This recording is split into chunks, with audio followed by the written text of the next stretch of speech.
Eu sou Mário Persona e essas são as respostas que eu dei aos que me perguntaram sobre a Bíblia. Você escreveu tentando demonstrar que o Papa seria a autoridade legítima da Igreja. Mas vamos às passagens que você enviou tentando provar isso. Mateus 16, 18 a 19. Bem, aqui está uma passagem que causa confusão. Não adianta eu apresentar as razões que você já deve ter escutado de protestantes sobre a diferença entre a palavra pedra e a palavra rocha no grego. Mesmo porque Mateus foi escrito em aramaico, né? Mas eu sugiro que procure outras passagens na Bíblia que mostram quem é a rocha, quem é a pedra.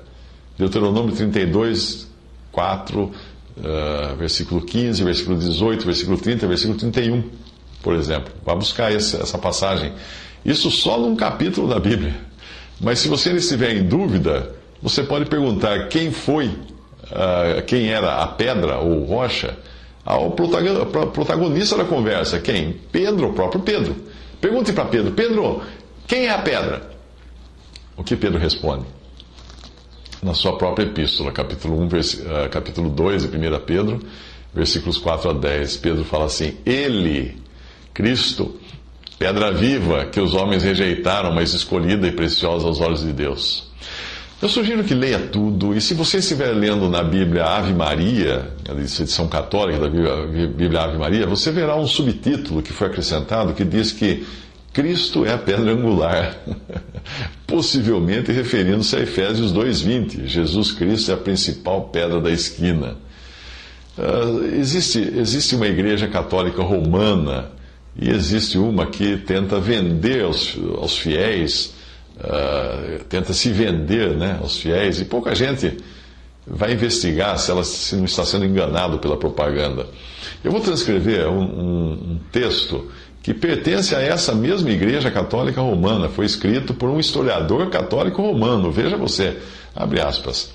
De todos os pais que interpretaram essas passagens dos evangelhos de Mateus 16, 18, João 21, 17, nenhum só as aplicou aos bispos romanos como sucessores de Pedro.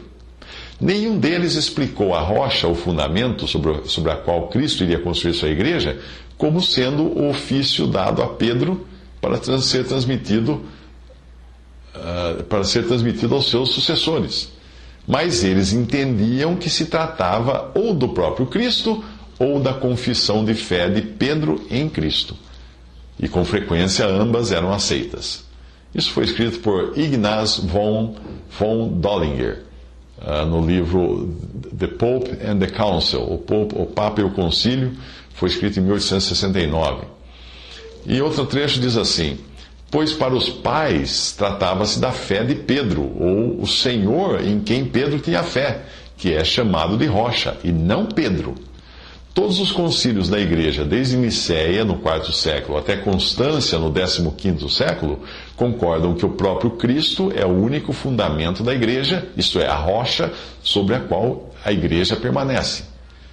Pedro de Rosa, historiador católico romano, escreveu isso em Vigários de Cristo, lado negro do papado, 1988.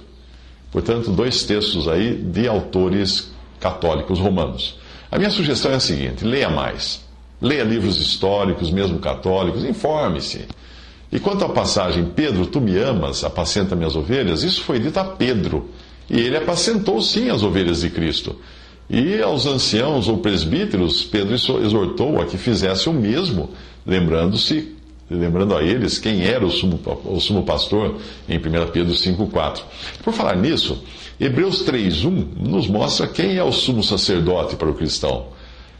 Não existe ideia de sucessão apostólica na Bíblia. Pelo contrário, o apóstolo Paulo, apóstolo dos gentios, ao se despedir dos anciãos de Éfeso, não os encomendou a Pedro ou a algum sucessor. Não. Leia a passagem. Agora eu vos encomendo a Deus e a palavra da sua graça, àquele que é poderoso para edificar da herança com os santificados. Atos 20 e 32, Paulo, se despedindo deles, os encomendou a Deus e a palavra da sua graça, não a um apóstolo sucessor.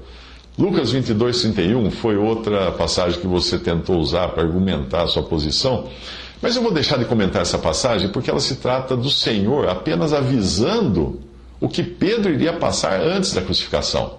Nada de extraordinário em o Senhor pedir que ele confirmasse os irmãos. Algo que Pedro fez muito bem, como nós encontramos depois no livro de Atos.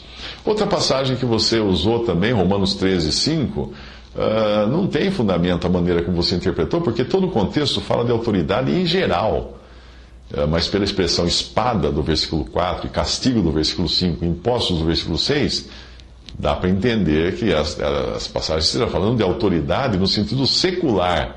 Espada, castigo e impostos eram meios usados pela Igreja Romana na Idade Média, quando ela misturou o poder religioso com o poder secular, obviamente fazendo um estrago como nunca houve na história da cristandade na face da terra.